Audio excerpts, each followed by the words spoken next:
With the threat from Russia edging ever close, Ukraine's president is calling up reservists from the ages of 18 to 60. The country's top security official has also announced a state of emergency will be imposed for 30 days. На зміну нас там нет, пришло официальное, мы все-таки тут. The Russian statement, "We are not here," in separatist-held areas of Donetsk and Luhansk, has been replaced with the official statement, "We are here in the end," that was accepted unanimously, referring to Russian Security Council meeting recommending Vladimir Putin to recognize parts of Donetsk and Luhansk, at the highest political level. It makes it clear who wants peace and who wants a repartition of the territories. Today there is no need for a full mobilization. We need to quickly add additional staff to the Ukrainian army and other military formations. As Commander-in-Chief of the Ukrainian Armed Forces, I issued a decree mobilizing reservists in a special period of time.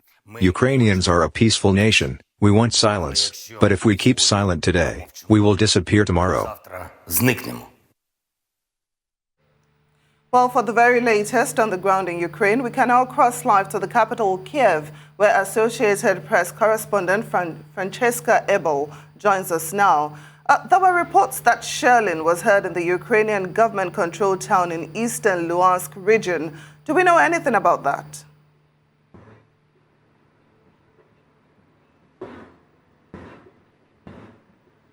Yes, well, it's very difficult to know exactly what is happening in these regions. There's a lot of misinformation.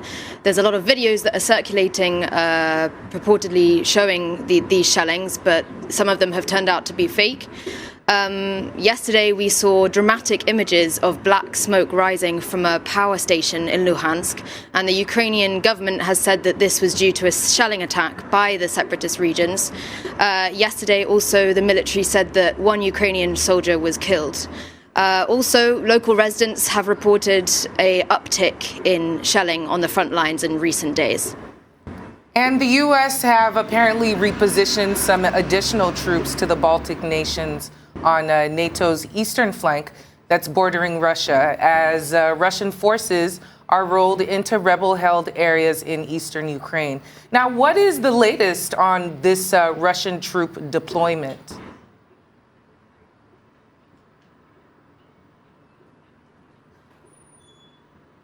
Yes, yesterday the US president said that he would be deploying troops to NATO's eastern flanks. He said that he would be deploying 800 infantry troops and 40 attack aircraft. But he also said that this was purely defensive and that the US had no intention of fighting with Russian troops. At the same time, meanwhile, in Russia, Russia's Federation Council has given Vladimir Putin the approval to deploy Russian troops abroad, specifically in the terrorist regions. So this is officially giving him the ability to deploy troops into these regions. All right, Francesca, are people in Ukraine satisfied with the international response we've seen so far in terms of sanctions against Russia?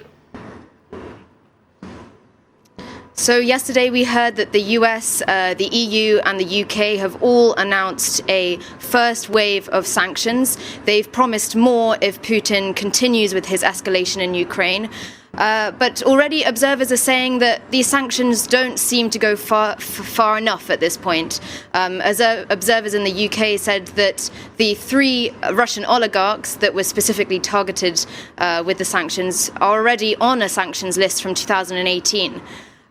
President Biden has also, it's been said that he actually held back from the sanctions that were originally contemplated by the US, specifically those that were targeting Russia's ability to do business easily in the rest of the world. Ukraine has said Russia is laying the groundwork for further escalation. So what is the mood like there on the ground in Ukraine?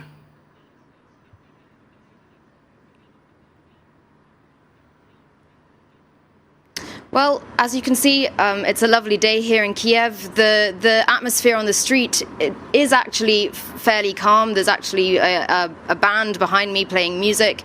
But actually today and in the last 48 hours, we've seen a marked shift on the side of the Ukrainian authorities. For weeks now, they've been saying that everything's okay. They've been trying to give this image of calm. But as you said at the beginning, they've today called this state of emergency. They've urged their citizens in Russia to leave as soon as possible. So today we've seen a real marked shift in the atmosphere here in Kiev. And our people, I mean, even yourself, people in Kiev, are they still fearing that there could be this full-scale invasion?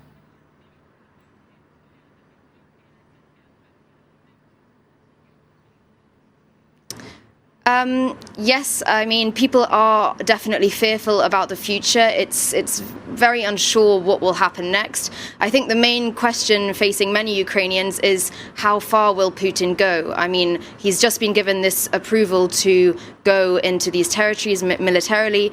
He said that these are purely as peacekeepers. But I think the question on many Ukrainians' minds is, will these troops, once they get to these territories, will they cross the border? Will they try to push further into Ukraine?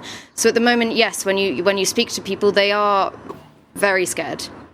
All right, Francesca Ebel, I want to say thank you very much for joining us here on Newsday to talk about the tensions between Russia and Ukraine.